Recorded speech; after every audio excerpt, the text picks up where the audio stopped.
There's a group of people that you've been talking to, Stephen, that are resisting it, creatives specifically. And maybe we could unpack why you think some folks are saying, I don't want to introduce anything digital here. What had been striking for me in the last couple of weeks, just over the break, was I had a couple of those conversations with younger 20-somethings who were just out of school who were talking this way about AI. I had this fascinating conversation with a friend of mine who's a novelist, who's older, but is a novelist. And she's actually kind of receptive to using AI.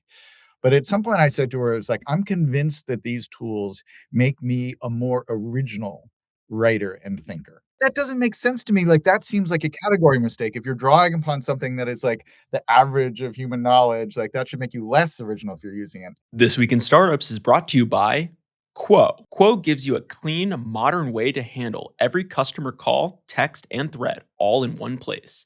Try it for free at quo.com/twist. Lemon.io. Get 15% off your first 4 weeks of developer time at lemon.io/twist. Gusto. Check out the online payroll and benefits experts with software built specifically for small business and startups. Try Gusto today and get 3 months free at gusto.com/twist. I'm a real-time strategy guy. So I love like Command and Conquer, Age of Empires. What was the other one?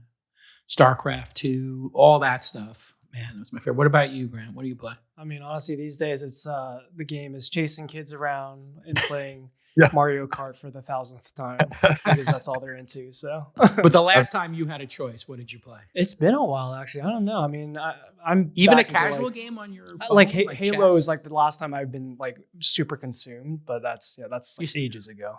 You seem like a first-person shooter type guy. Most entrepreneurs fall into one of two camps.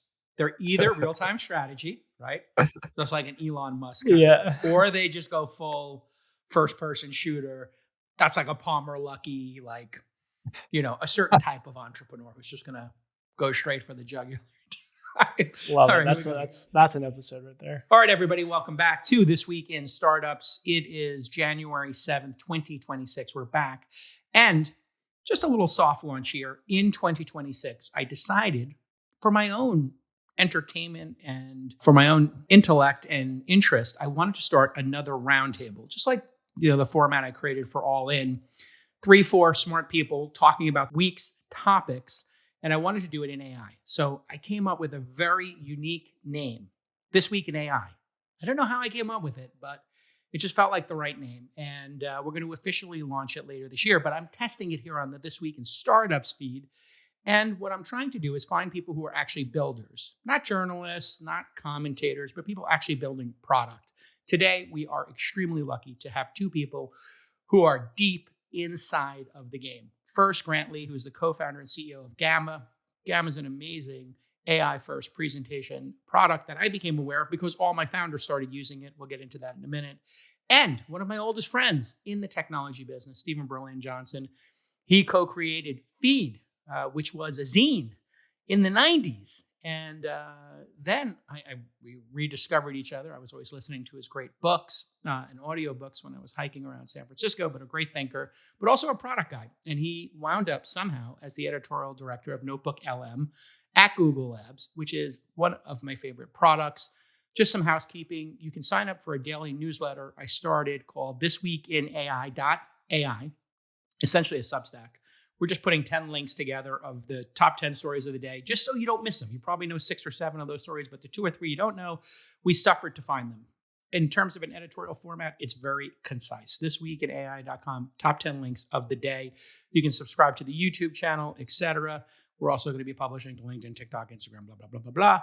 And we're taking suggestions for panelists. I'm going to rotate the panel, try to get to a group of like 5, 6, 7 great folks, so that I can have the same people on essentially every week or so.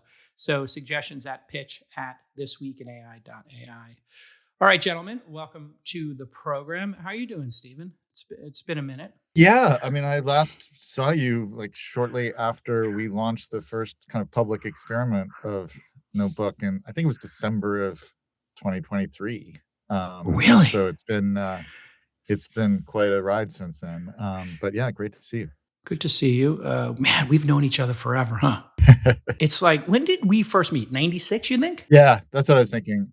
I was actually just looking at feed in the Wayback Machine, at one of the editions from, like, 1997 that we did, and just seeing all the people we were publishing back then who've gone on to have, like, a great authorial careers. It's cool to It's one see. of who's on the top of the list. It really is one of these things when you start a publication in the 90s, Gen Xers, and you curate, wow, it's like drafting or something, because you can't afford the top tier writers. We couldn't afford, the people who Graydon Carter was going after, so we had to find the scrappy ones. Who did you find that went on to great things? Oh my god, there were, like, multiple Pulitzer Prize winners, like Alex Ross, now the music critic for The New Yorker, was in there in the early days. Like our friend Clay Shirky, Yes. he wrote for us all the time now, Clay also did a provost. column But for Silicon Valley Reporter, I remember. Yeah. yeah, I would yeah, read it's it fun. as the editor and I'd be like, I didn't go to graduate school, Clay. You got to help me out.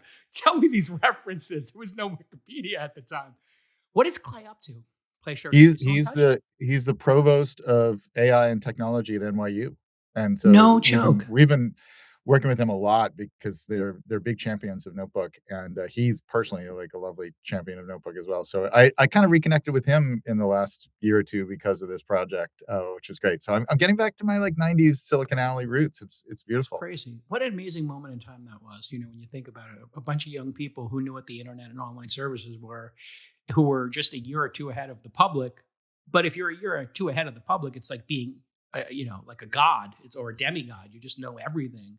And we were given a ton of money to go do really interesting things, which I think is a good tee up for our guest, Grant Lee. Grant, how old are you, by the way? I can't tell. I don't. How old are you? I'm just curious. I'm just over 40, 42. Oh, you're 42. Okay, so you're a millennial. I guess that's the term. Yeah. We're Gen X, you're a millennial. And of course, you're the co-founder and CEO of Gamma. Explain to the audience what Gamma is, why you built it. Yeah. So you can think of us as being, the visual storytelling product for work, reimagining how people present and share their ideas. The default tool for so long has been PowerPoint, and we're trying to come up with something to sort of modernize the way people are communicating their ideas. Got it. And you recently raised a ton of money, yeah?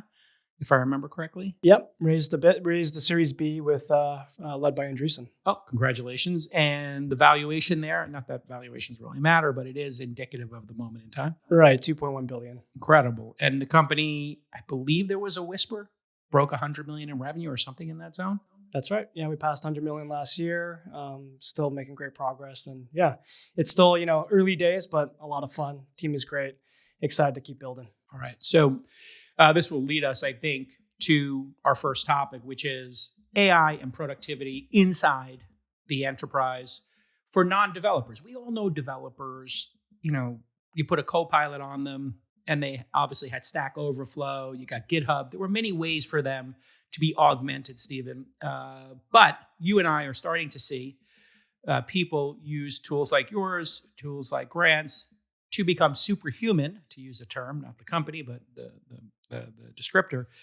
What are you seeing in the field with how people are using NotebookLM? And I guess just as a little preamble, how would you explain NotebookLM to just an office worker, somebody who uses Microsoft Office, who uses the Google Suite, who uses Gamma? How should they think about NotebookLM and where it fits between Notion, Coda, Microsoft Office, et cetera? Yeah, I mean, Notebook does a couple of things. One of the things that I think we're pretty ahead of the curve on is just the whole concept of context engineering and context management. That AI is really useful when you're talking to a general purpose chatbot, but the real power comes when you load it up with the sources that are crucial to whatever you're working on. So that whether it's the legal depositions you've recorded for the brief that you're trying to file as a lawyer, whether it's the assignments for the class you're taking, the like information that's specific to you, the model needs to be able to see that. And so we really built Notebook from the ground up as a tool for kind of managing that information and then allowing you to query that information. We still have kind of the best system, I think, out there for actually having grounded citations back to the original passages. So if you ask a question, you can go back and read the original source in its entirety. And then increasingly, these amazing transformations that parallel some of the great stuff that Grant is doing at Gamma, where you initially the one that kind of broke out was audio overviews, where you could take your sources and turn them into this kind of magical 2-person podcast conversation that kind of went viral in the fall of 2024. But now we have a whole host of transformations you can do, including these new slide decks, which I'm sure we'll talk about, that are pretty amazing. So yeah, that's the product. Launch is a fast growing organization. We've got more than a dozen employees working with me here in Austin and another dozen spread out all over the world. But there's so many moving parts when it comes to hiring and managing employees. There's the onboarding, of course, payroll. You got to pay them. And listen, I've got all these podcasts to do. I don't have time for payroll, benefits, HR, taxes, answering questions, nor do I want to hire a full-time person and then have them do 5 hours of work a week. No, I have the perfect partner, Gusto. They're the all-in-one payroll and benefit product that's built just for your small business. Easy to use, it's incredibly fast to get started, and it's designed specifically with remote offices in mind. And Gusto is not just giving you helpful tools, they're going that extra mile to keep your workers happy and keep everything running smoothly. And they're now offering level-funded health plans to keep your insurance costs down and on-demand pay to help workers get access to their cash faster without paying extra interest or hidden fees. So here's your call to action. We want you to try Gusto today. So we're giving you 3 months free when you run your first payroll. That's right, 3 months free, FREE. That's my favorite price, folks. Go to gusto.com/twist. That's Gusto, GUSTO.com/twist. What an amazing service and a partner, great partner. And it's a pretty powerful product. As an example, I had my team, when we had the All-In Summit, and I have to interview 30 people. This was the All-In Summit 2025. And I said to my team, because I have 2 Athena assistants, which I'm an investor in that company. These are the top 1% of the knowledge workers in the Philippines. Go to athenawow.com, get an assistant. I said, here are the speakers. Go find me every time they've spoken, Alex Karp, et cetera, and put them into NotebookLM, and then I can ask questions and do output from it, right? So here you have every YouTube of everybody speaking. And so then, when I'm on the road or I'm in line at Starbucks, whatever I'm doing, I could ask questions of it, I could get summaries, and I could even make an output of a podcast. It's really interesting how you expand the context window and you can build essentially a brain. It's kind of like thebrain.com, if you remember that. Jerry Mikowski's brain, our friend Jerry, but the Brain Company, which I think still exists. So super fascinating. Do you have I guess the real world example was Fred Wilson's. Maybe you could explain that a little bit, and then we'll talk a little bit about Gamma as well. Fred's been putting basically all the kind of background on their investments at Union Square Ventures, and actually using it in some cases to simulate having a lawyer review the documentation. So it's like bringing in all the documents for the investment and then saying, hey, analyze this as if you were a lawyer to make sure that everything looks sensible. And he's been seeing great results from that. But we're seeing a lot of venture funds actually use it just as a way of kind of analyzing all the pitches that are coming in, and kind of including a investment thesis for the firm that's included there. Yeah, there's Fred's blog post about it. Excellent little rendering of him, and basically using it as a tool for pulling the key insights out of a bunch of different documents, and also increasingly I think as a creative tool. So we were chatting a little bit before this. I just had this whole experience over the last 4 or 5 weeks where I found some old kind of sketch of an idea for a story, kind of along the lines of a book like Sapiens, about the kind of birth of agriculture and things like that. And I just stumbled across it 5 weeks ago, and I'd written it maybe 4 years ago, and I'd forgotten about it. And I was reading it and I was like, oh, since, over the last 4 years, something fundamental has changed, which is that I now have Notebook and Deep Research, which is now integrated into Notebook, which, is just totally transformative. And I was like, I can explore the ideas that I just sketched out here in this document so much faster than I ever was able to do before. I can kind of stumble across something and be like, oh, what's the deal with that? And send Deep Research off to figure out, pull down the most important sources, synthesize that information, summarize it for me. And then I can kind of show the model in Notebook, what I'm writing, and say, okay, what's interesting here? What am I missing? What are the holes here? How could I build on this? And I ended up writing a 13,000 word piece in my spare time that would have taken months and months of full-time concentration, because these tools have just transformed the workflow. And I think, as you're saying it, like coders have started to talk about how revolutionary this is, but I think that knowledge workers are just beginning to understand like what an amplifier these tools are. And I think 2026 is going to be a year we're going to see a lot more of that. I think that's spot on, because the knowledge workers, they're so they're intimidated, I think, by the concept of scripting or coding. It's been this giant wall or this giant mountain to scale. And scaling the I'm going to become a developer mountain is just too intimidating. It's like going up, like, what's the one at Yosemite, like El Capitan or something. But, on the back of El Capitan, you could walk up this very, gingerly trail and get to the same view. That's, I think, what these tools are. It's just another way to climb the mountain, but you don't have to scale it straight up. Grant, your thoughts on what you're seeing with people using your tool? Again, sometimes making great presentations, making great infographics. This was something a knowledge worker had to go hire somebody. They kind of give their feedback. They wait a week. They get some slides back. But now you have this sort of AI first process. Explain how people are using it and your take on Stephen's position that 2026 is the year of the knowledge worker embracing these tools. Yeah, I'll start by just saying, NotebookLM, we're also huge fans. We use it internally. I think many of these tools just unlock so much possibility. So for us, like one use case we've had is, we have a private Slack workspace for all of our power users. We're constantly trying to get feedback. They're oftentimes giving us input on things that are working well or not.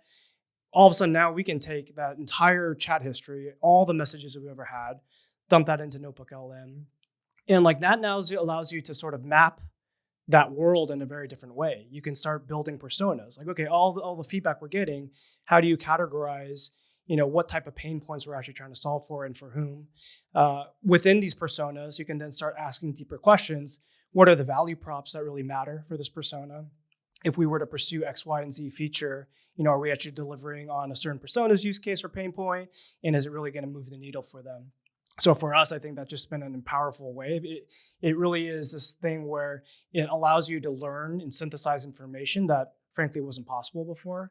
And I love just the notion of actually mapping this to something that feels so much more tangible. Once you map it, you can figure out where on the map do you even want to explore, go deeper. And for us, that's been great. And that requires somebody to know how to either authenticate NotebookLM into Slack, which I don't know if that exists right now, or if you have to use Zapier to do it, or if you just export the entire corpus. Now we're just doing exporting, yeah, like a little bit more manual. There's some intermediate steps, but not the craziest thing. And once you think about that, there's this intermediate step, and this is kind of like finding out about that trail on the back of El Cap, right? Like you don't know where the trailhead is, and then somebody says, "By the way, there's an export feature in Slack. You just export the whole thing, and then you upload it."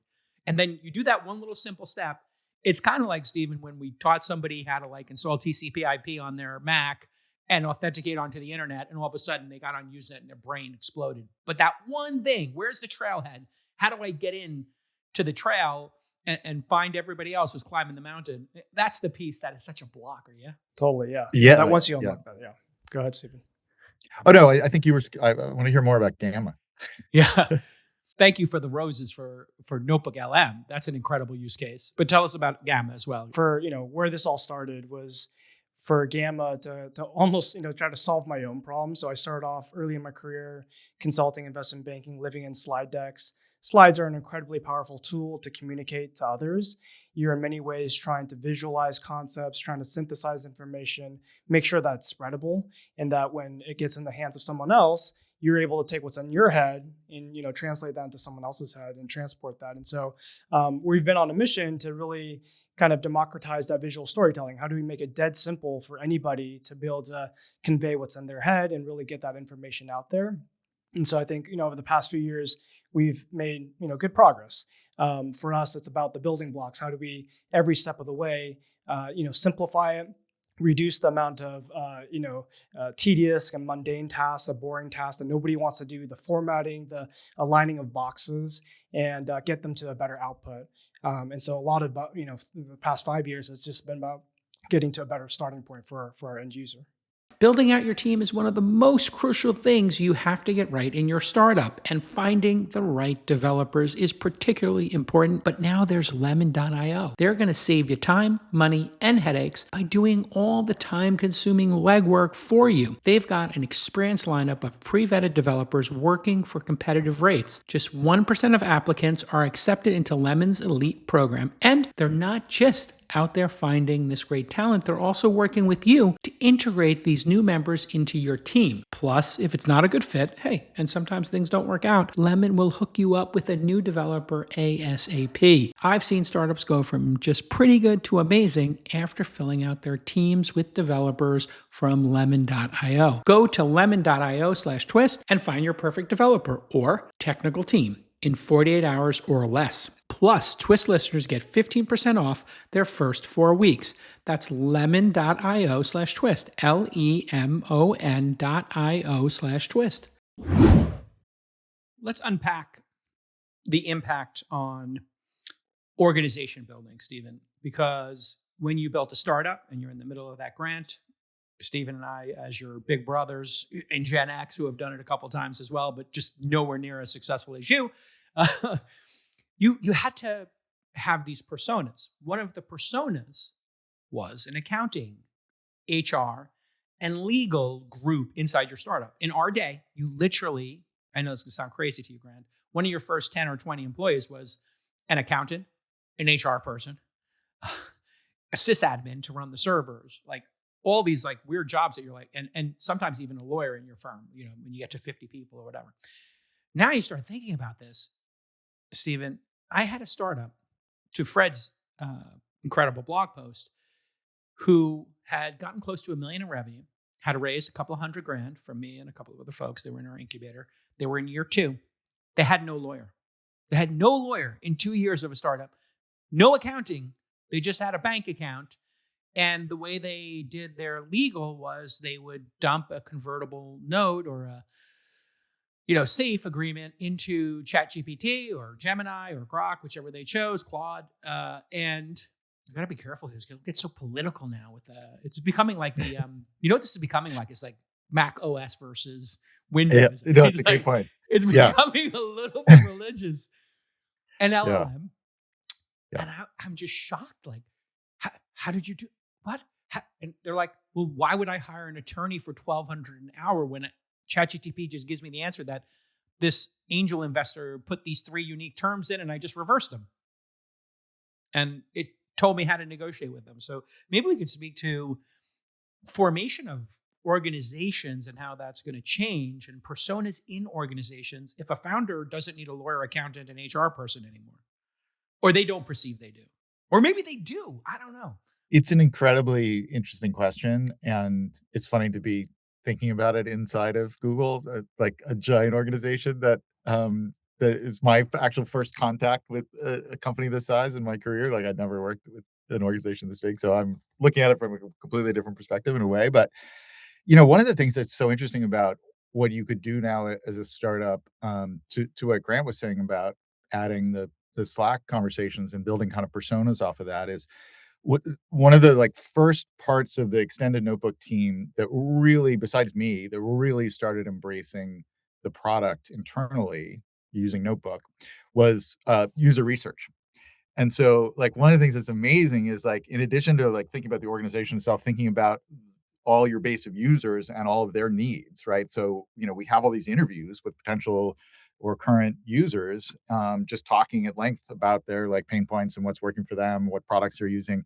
And the UXR people would just be like, let's put all the transcripts of those things into a notebook. And then that meant that product people could then kind of be like, hey, I'm thinking about this feature.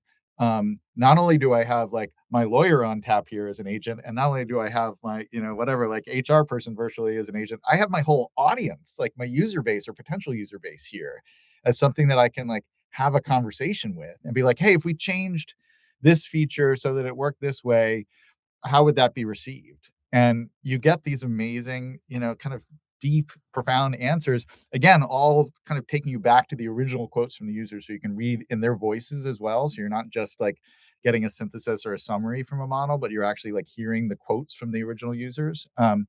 So anything like that is just, it completely changes the way you do the work. Which kind of brings up the big C philosophically, consciousness. And what is consciousness? I mean, I hate to level up the discussion here because we're in such a great tactical and strategic place, but what is human consciousness but the ability to build a world or a mental model and then play out a scenario in your brain? What would happen if we launched this new feature? And that's what these things seem to be doing when they play the guess the next word and here's the context window and here's my resources. So it makes me wonder if we're actually in a giant simulation here. We're all just somebody's agents. Like, let's put JCal out there as a podcaster, as an agent to go talk to people building products in this simulation known as planet Earth.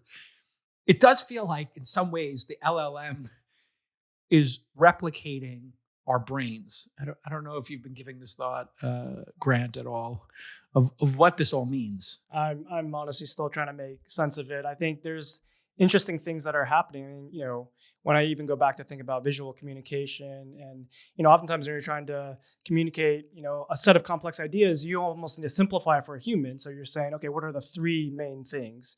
You take all this information, you simplify it to three, and then you tell your team, hey, these are the three priorities. Well, if, AI doesn't need to simplify it to three, they can go out and do 10 or 20 or the most important things on the list, and then what's the point of actually distilling down to three?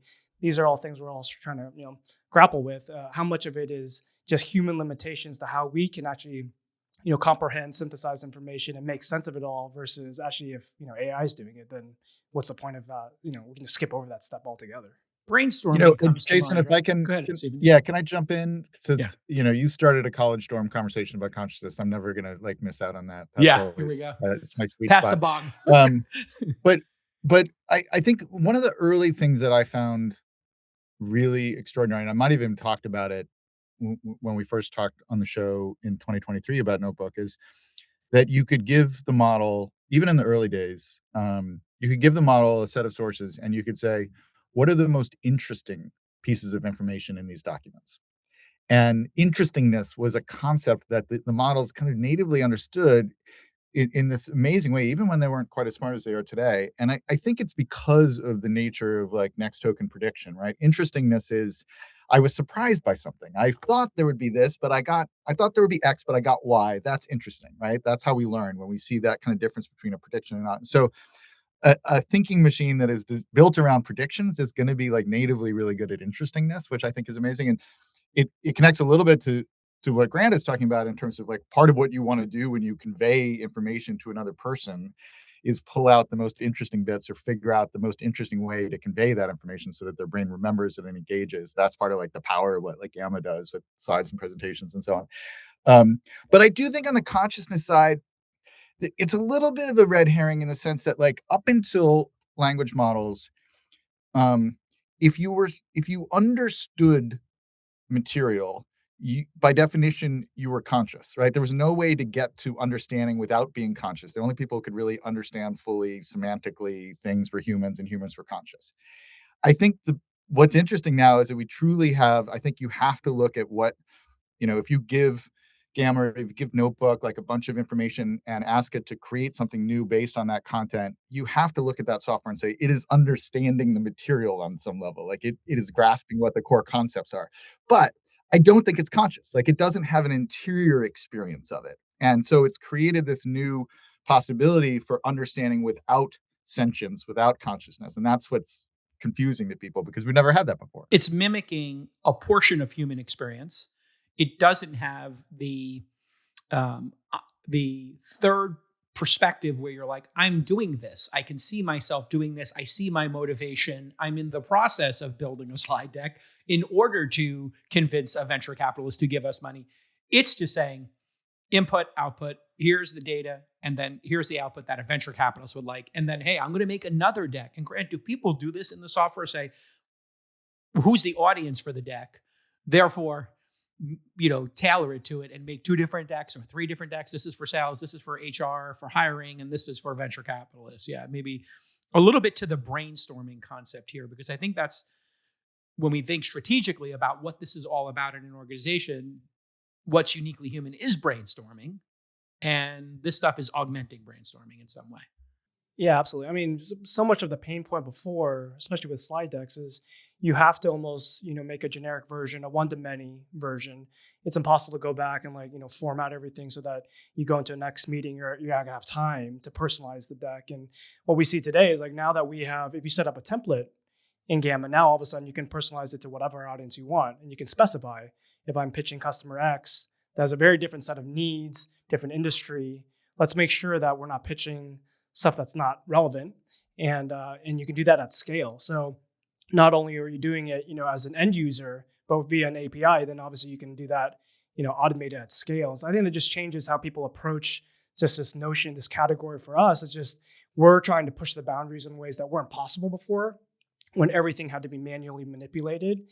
And for us, that ends up becoming a superpower for our customers. It's 2026. It's a new year, and I've got a resolution just for you. Stop missing phone calls, the important ones. When your business misses calls, that means you've missed an opportunity. That's why today's episode is brought to you by Quo, Q-U-O, the smarter way to run your business communications. Quo is the #1 business phone system that's being used by more than 90,000 companies. Here's how it works. Everyone on your team shares a single phone number, and that phone number works from an app on any device. And that means no more missed messages because everyone has access to the full thread. Even if it's off hours, Quo's AI agent automatically logs your calls and generates easy to follow summaries. So make this the year when no opportunity and no customer slips away. Try Quo for free and get 20% off your first 6 months when you go to quo.com/twist. That's quo.com/twist. Quo, no missed calls, no missed customers.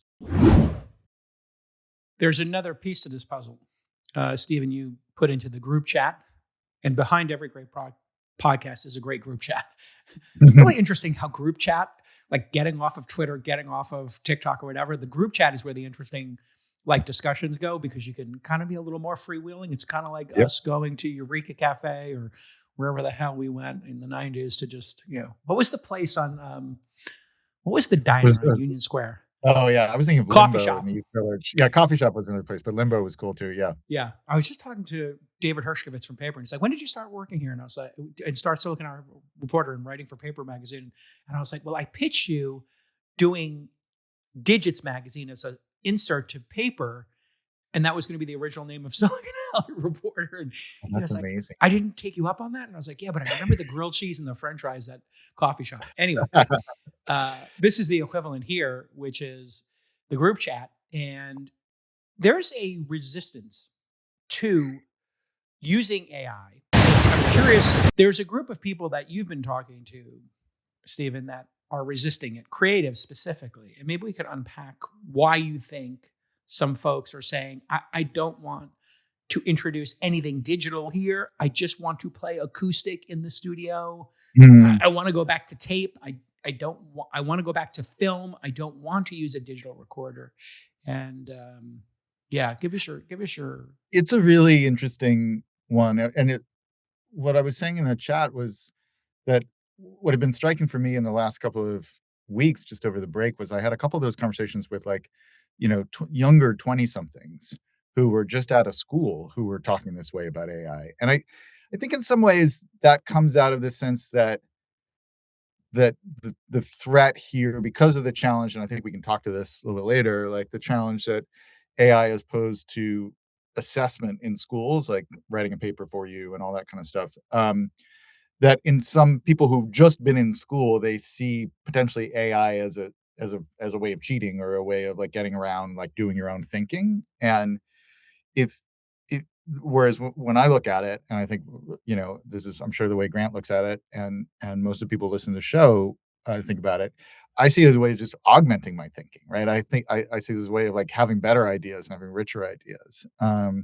And I had this fascinating conversation with a friend of mine who's a novelist, who's older, but is a novelist, and she's actually kind of receptive to using AI. But at some point I said to her, it's like, I'm convinced that these tools make me a more original writer and thinker.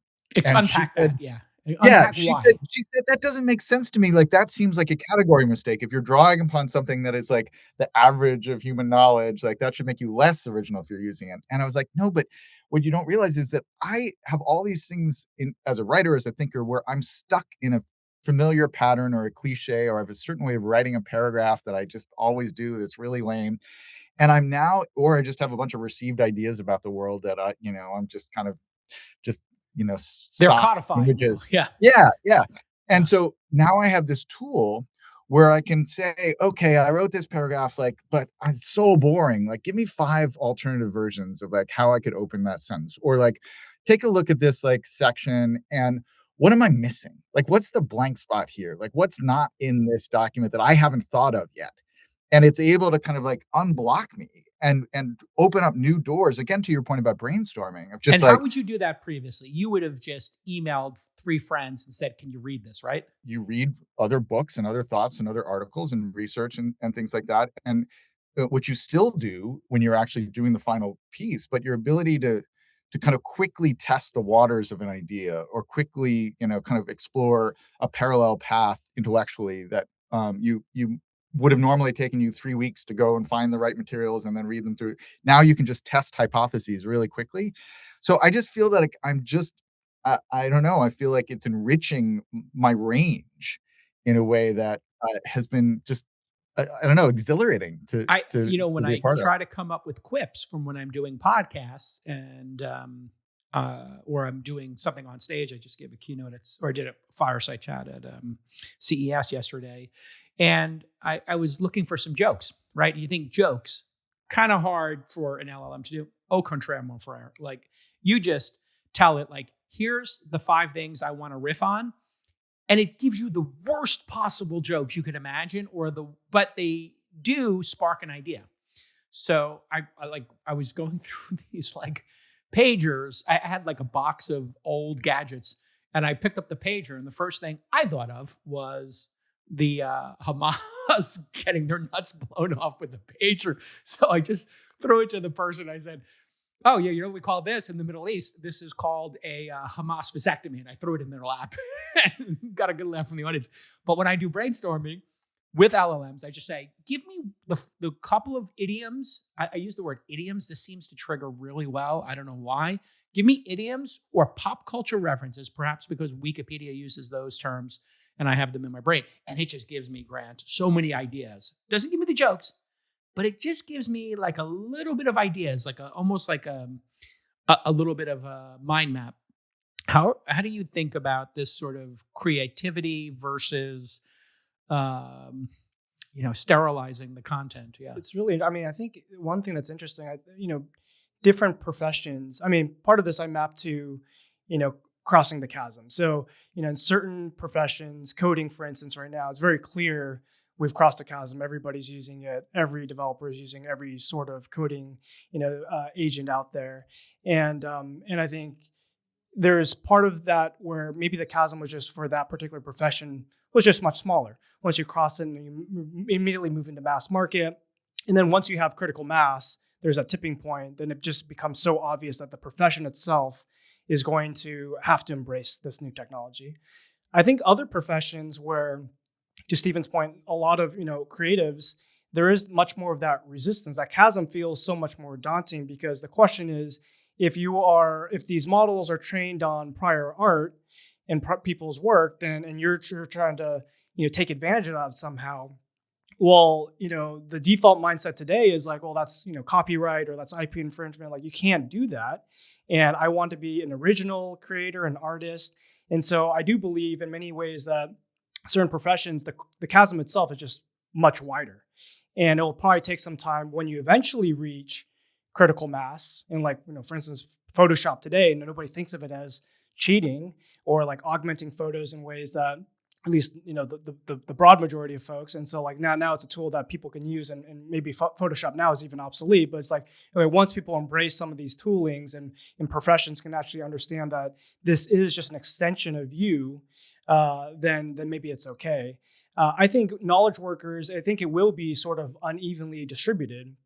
certain professions like educators, for instance, have been surprisingly early adopters. Willingness to like actually use this as a tool that they're just sick and tired of having, lack of resources, no budget. And so screw it, I'm going to fast forward it. I can pick up this tool, pay a couple bucks a month and like completely augment my day. And I'm okay with that. And they have no pride in like, hey, this deck or whatever I'm creating. Because they're resource constrained. When you think about it, like startups, whoever's resource constrained, if you give them something more efficient, it's like, okay, I'll use it because I don't have the ability to accomplish the task. Here's the interesting Pew Research survey. Now, surveys, it's important to put in context. Here they're asking the percentage of U.S. adults who say the increased use of artificial intelligence in society will make people's ability to do each of the following. Think creatively. Worse, better. 53% say it'll make creativity worse. 16% better. 16 neither better nor worse. 16 not sure. So when you look at this piece of data, this is from June, by the way, in 2025. So it's 6 months old. And that actually is relevant because I'm going to guess half the people here have not used AI all that much. And so how do you read into this, Stephen? Just the first one here, because you and I just described, and Grant agreed, that, man, this makes you so much better thinking creatively. But people's assumption is the opposite. I would put also that other question about helping you make decisions, because I wrote a whole book about complex decision making, which is a really creative work. Like you have to make a complicated decision, like you have to think creatively, you have to imagine alternative scenarios and come up with, future plans that you might not initially have thought of. So there's a lot of creativity that's built into decision making too, that I think the models can be super helpful. That's Farsighted, right? That's your book, Farsighted. Yeah. There we go. Yeah. Thank you. I didn't want to plug too much. Literally every time your book comes out on Audible, I just buy it. And when I do a hike, I listen to it. I appreciate it. But here's the thing that I think is a factor here as well.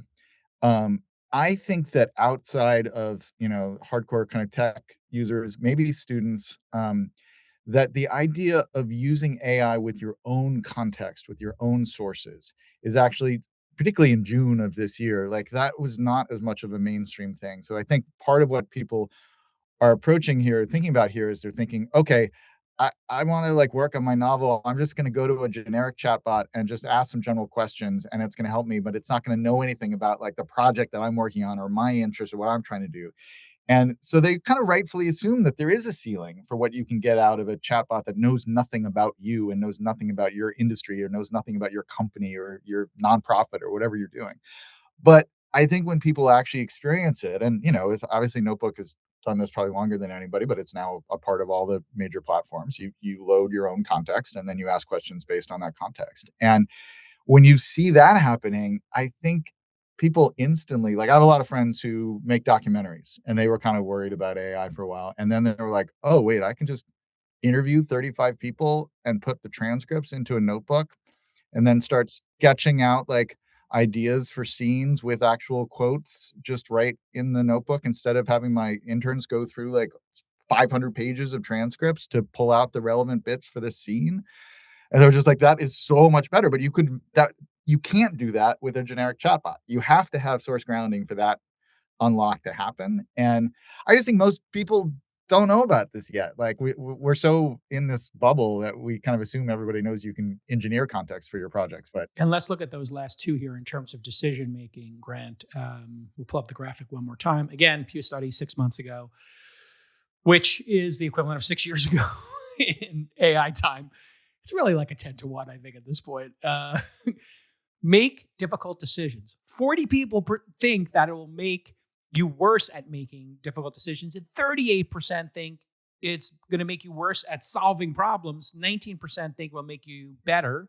So that's 2-to-1.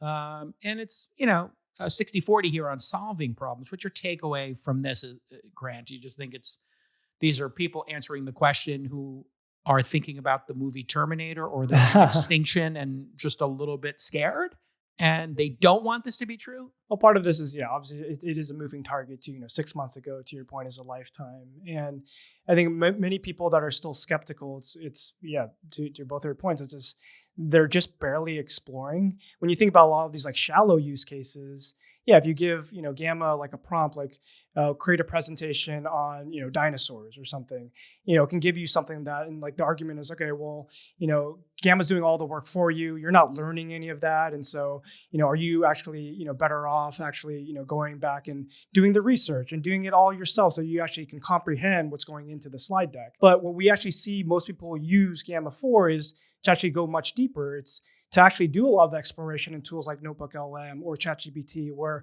you're going much deeper in the research, synthesizing that information, trying to figure out for my audience what's going to be important, then porting all of that into Gamma, helping them visualize all that information. And I think these are things where the steps it takes to go from like this first draft to final draft is still a lot of work, but now you're replacing the mundane, tedious tasks with stuff that I feel is actually much richer and allows you to go much deeper into these concepts. I think that's where most people are missing, because they're not doing that yet. They're thinking about the one sentence prompt and give me an output and like, oh, that's cheating, that's fast forwarding, that's like skipping all the important steps. And that's only because they actually haven't done the important steps themselves. And you have some expertise in this with the book, Stephen. You're trying to map out, if my memory serves me correctly here, like you're trying to map out and build a mental model to make a better decision. And then, of course, as prediction markets like Polymarket help us do, you want to kind of go through some predictions. Great book, Super Predictor or Super Predictions. What was that book? Superforecaster. Superforecasting. Thank you. See that? Yeah. We just did it right now. Really? Yeah. And this is what brainstorming is like, between humans, but we would have got there quicker with an LLM. But Superforecasting, this is part of making decisions. I know this because when I took on venture capital as a profession 12 years ago, you have to become a super forecaster. You have to become you have to think about your thinking and decisions, and then go back 7 years later and say, why did I make this terrible decision? Or how did I make this brilliant decision? Well, what contributed to that so I can make the next 100 better? Yeah. I mean, I think maybe what's happening when people are asked questions like that in the Pew thing is they're imagining that you're just outsourcing the decision to the model and that's it. You're just like, hey, make this choice for me. And, without context and all that kind of stuff. And yes, they wouldn't be very good at that. But the way that people actually use it, who are actually using these tools, is they use the model to create the scaffolding for the decision that you're going to make, or they use the model to test different hypotheses about like the impact of the decision as it could be, or to help them think creatively and imagine potential unintended consequences of the decision that they are having a hard time imagine. And then they, gather all that information together and then they can make a choice. But you have far more data in a sense to make the choice because the models they're supporting you. And it reminds me a little bit of again, what I was talking about being about using these tools to be a more original thinker. One of the things that the models do that is just mind blowing, if you've ever written a historical book or anything that involves like a chronology, is you can feed a tool like Notebook like 100 newspaper articles and say, create a chronology of all the events in sequence here and a list of all the major characters, so I get a mental map of like everything that happens. Which is, if you're writing complex like narrative nonfiction, like that is just seeing the sequence is really, really complicated. And that can take like weeks to build out of I 100 was about to newspaper say, articles. if you or Malcolm Gladwell or, pick your thinking author, that is kind of the job, is to synthesize all this information and make it so, the Gen Pop like myself can read your book and be like, okay, Stephen or Malcolm are, holding my hand through the data, and I can have a fun ride for, 6 or 7 hours with them understanding something complex. And now the LLM can do it for you. Yeah. Well, yeah, I think I'm trying to say something slightly different than that in a way, Jason, which is the thing that I do well, let's say, as a writer, is like make the stuff interesting, create a compelling narrative, write the sentences in a compelling way, whatever it is. The thing I don't do particularly well is figure out the exact sequence of dates of events that happen. Like that's just You struggle boring with for that. me. Yes. Yeah, I mean, like everyone has to do it, but it's not. I don't have a particular talent for it, but you need to do it to write the book. And That's so the now, chore. That's the that's chore. the chore. Yeah. And so now I'm able to say, hey, actually, Notebook, will you handle that? So my brain is freed up to just think about the creative things and the more original writing or the better way to phrase the sentence or the paragraph or the chapter.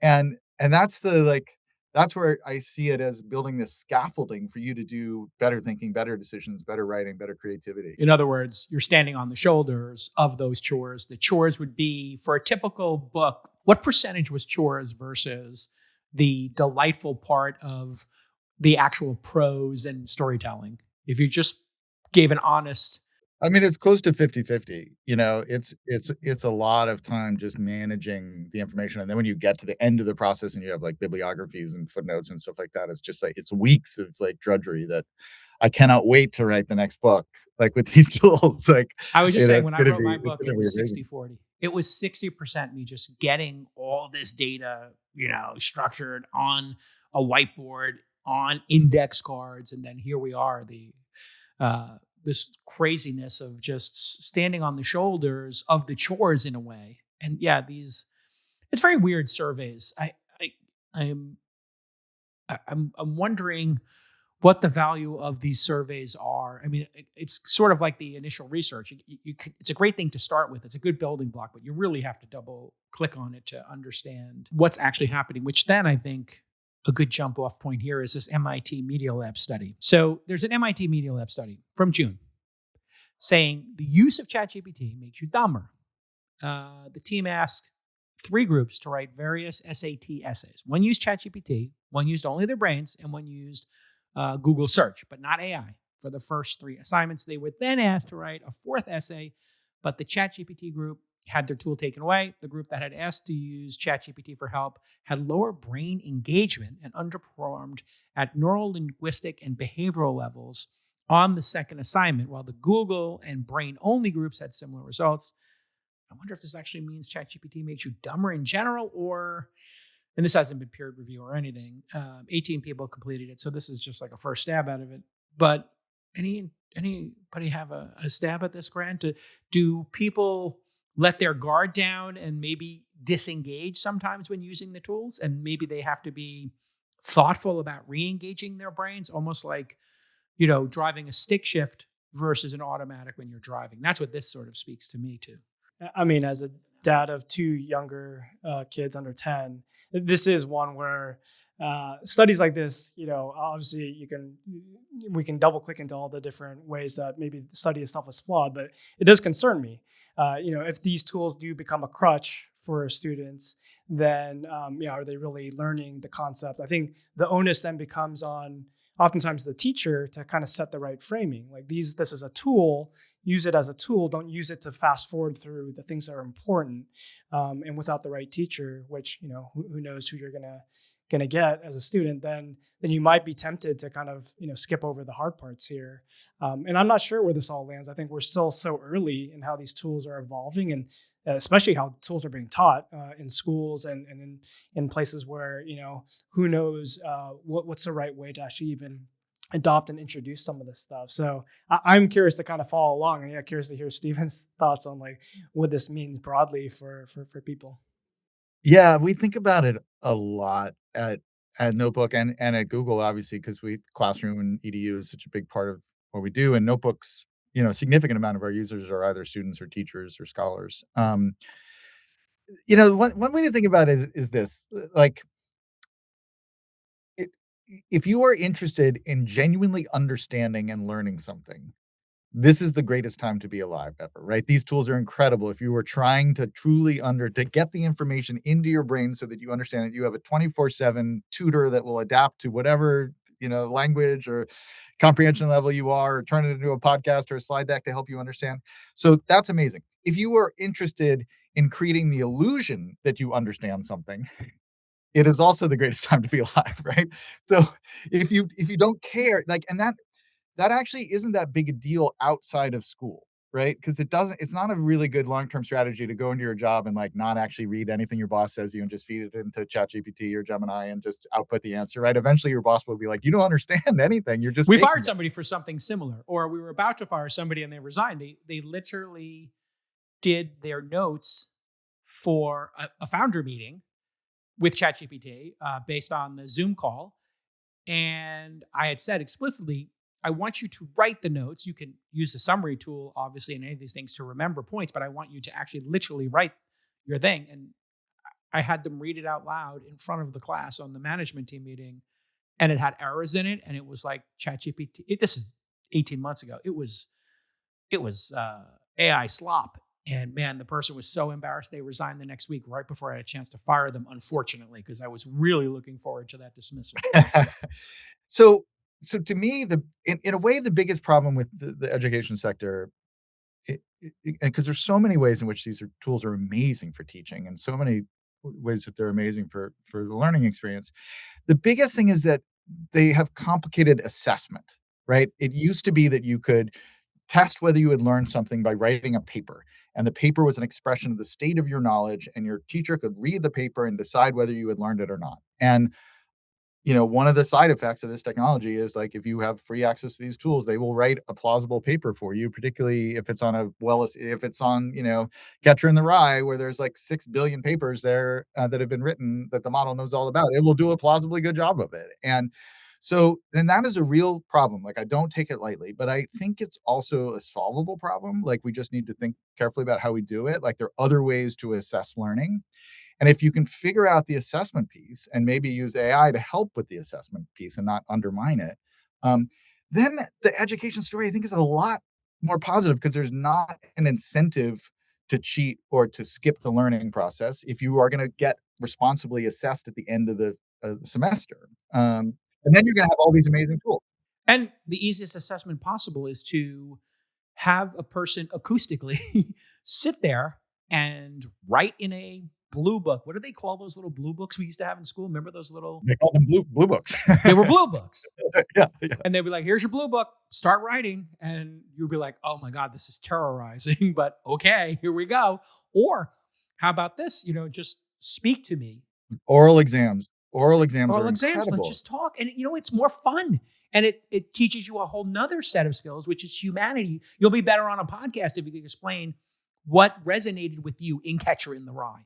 And you could be a better human in the human world. I think we should end on this Jevons paradox, Grant. Explain what it is and explain how it relates to hiring for you. Yeah, so I mean, the classic example, this is the 1800s, is steam engines become super more efficient, and the argument would be, okay, well, if they're more efficient, then we're not going to have to use as much coal, and all of a sudden, coal consumption or usage should go down, or at least be flat. And the exact opposite happened. There are many more use cases. Coal usage goes through the roof, demand surges. And I think there's a lot of analogs that have since happened. Similar time frame was around Bessemer process and steel production. And I think what's interesting is, like, not only do you get potentially more uses of what was happening before, but you unlock new use cases.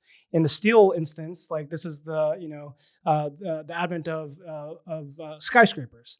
And so prior to steel being super expensive to produce, this didn't exist. And all of a sudden now you have skyscrapers and completely modern infrastructure and buildings that weren't possible before. It's interesting to then compare that to where we are today, and with AI, certainly with coding, what we're seeing today is many more use cases of software and software development. We're seeing much more internal software being developed. We're seeing, personal software, personal apps being developed. And so, my question is, what are the sort of, skyscraper moments for AI? I think in many ways, NotebookLM is maybe one of these, where things like learning and how people actually understand information, these are things that weren't possible before. And I'm excited to see what else might be, born of this sort of generation of software. My favorite is air travel when we talk about Jevons paradox. So, like, let's make these, flights more efficient on a fuel consumption basis. And it's like, yeah, you know what you just did? You opened up more airports and more routes, because, hey, I wasn't going to go back for Thanksgiving and Christmas, but YOLO, why not? I mean, it's only $300. Screw it, I can bring the family. Well, how do you think about this in employment? I mean, I guess this is a good one to wrap on, because this is where people are scared. This is where people are wondering, oh my gosh, self-driving cars. Oh my gosh, Optimus, which I got to see Optimus 3.0 2 weekends ago. Man, that is going to be game-changing. I can't really talk about it too much, but I saw the lab and what they were building, and I was like, oh boy. Tesla's going to be known for one thing 100 years from now, and it's Optimus. Then people aren't going to be like, oh, do you know, here's a piece of trivia for you. You know what Tesla originally did? And they'll be like, I don't know. And they're like, they used to build cars. And it's like, really? They build cars? Oh, okay. I just know there's 8 billion Optimuses running around here. Yeah. How do you think about this issue? Is this time different or is it just the same? It may be different in some ways in that knowledge workers are the ones that are impacted. For previous historical technological breakthroughs created whole new classes of knowledge workers that didn't exist before, and automated more kind of manual labor. And this is a case where the transformations will actually will almost certainly happen to knowledge workers first. The question is, is it additive? Is it, is it replacement? I love the skyscraper analogy that Grant had. The other one I think of here is the light bulb. So like, in the middle of the 19th century, I wrote about this a little bit in How We Got to Now. The state Another of the great art, book. That was good. the state of the art internal lighting was whale oil. Yeah. From- Shout out from Nantucket. from sperm whales, right? And like to get the whale oil, they would like get an 8-year-old kid to go into the brain of a dead whale and scoop out the oil because it had to be small enough to like fit in there, whatever. And when Edison invented electric light bulbs, like it put that job out of work. Like nobody made a business, it made a living anymore as like a whale oil extractor. But what it did was it created like the electrical grid, created a whole universe of appliances and careers built around those appliances, building them, maintaining them, being a Electricians. television, yeah, or being a podcaster. Like you can't do that without electricity, right? Like a whole universe of media that was made possible by electricity. And so I think of what's happening here is that we're going to have like an intelligence grid that we already are starting to have. And the question is, when you tap into that intelligence and are able to like use it to build whatever you want to build, isn't it at least plausible that it will create a whole set of professions that we can't yet imagine, just as you couldn't imagine it as a whale captain sitting there in Nantucket in 1850? Reminds me of there was a Wired cover, Freelance Nation, I think. I don't know if it was Wired or I think it was Wired. it was Wired. And, we sat there, Grant, a little bit before your time. And it was like, what if you didn't have to work for a corporation? Just stick with me here for a moment. You could be so skilled that you could work from anywhere and provide a service to organizations and then send them a bill and they would pay you for it. But you never had a boss. You would be freelance. And it could be a nation of freelancers. And guess what? Here we are. If you know how to use these tools, you'll be infinitely employable. And this fear and loathing of AI, which we're contending with, because so many people are getting so rich so fast and the revenue is going up. I mean, Grant, my God, going from 0 to 100 million in revenue over how many years did that take? 3, 4? Yeah, 2+ years. I mean, Stephen and I are like, it took us 3 years to get to $1 million in revenue. And like, Yeah, I don't know if I ever got there, Jason. Wait, Feed didn't have enough advertising from Archer Daniels Midland or whoever was sponsoring the Sunday shows. It was, it's a different time. But you don't need to be scared about this stuff. If you embrace these tools, there's an infinite number of possibilities for you. And I see it internally. And I think that's just end with a little bit of hope here. The people in my organization, and I have a number of them, and there's like 12 of these like analyst associates in the organization. And I'd say maybe 3 or 4 of them are particularly good at using these tools and creating scripts. My Lord, they are 50 times, 20 times more valuable to me as the business owner. And I'm telling the other 8, like, look at what these people are doing with the databases, exporting the Slack into a LLM and doing this analysis, as you pointed out, Grant, earlier. Like those people who find the trailhead and then get to the top of LCAP, like to the boss, those people are heroes. And then the other folks, it's like the other 8 people or 9 people who can't do it, the sum total of their value to the business is less than the one person who does learn to use the tools. And learning to use these tools is as easy as using the tool and saying, how do I use the tool? I mean, it's, what's that? Recursive, I guess would be the word for it. Like the tools will just teach you how to use the tools and tell you what to build. You don't even need to know what to build. Just ask the tool, how do I do this? Last words of hope. And you're, I think, an optimist. Yeah, Stephen? I am. I think I think it's the most profound technological change of my lifetime.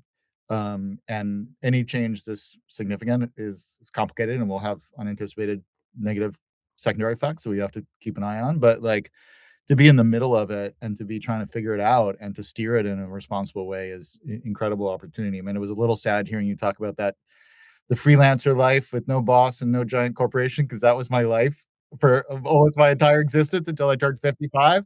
But I really do love it because I feel like we're right in the middle, just as Grant is, of figuring this stuff out and trying to figure out the best way to like empower people with these tools. And so that opportunity is amazing. It's kind of nice, isn't it, to go from being a freelancer, gunslinger, solo act to being part of a band.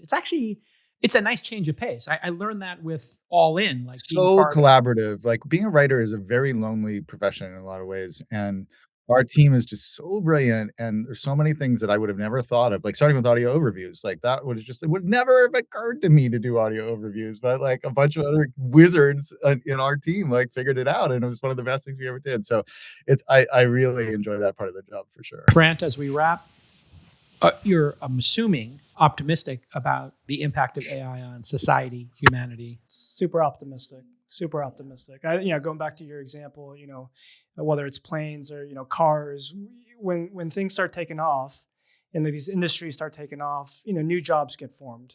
Once the cars start taking off, you need roads. Roads start leading to bigger cities. Cities start leading to all different things that just weren't possible before. And so I feel like that will translate into new opportunities, new jobs, hopefully replacing a lot of the mundane and tedious work that nobody wants anyways. I just don't think we yet know what it looks like. And so, got to give ourselves a little bit of time, but I think we'll get there. And yeah, I'm super optimistic. Stay optimistic, folks. And this week in AI.ai, sign up and, listen, these kind of paradigm shifts, and this is the largest of our lifetime. I think I agree with you, Stephen, on that one for sure. Feels like everything up until this point is the epilogue in some ways. Like these are the building blocks that made this revolution happen. It's very simple. You just join the revolution. You just start using the tools every day, and then you become the most valuable person in your organization, like instantly. And especially if you're in a legacy organization. And we'll see you next time on This Week in AI / This Week in Startups. Bye-bye.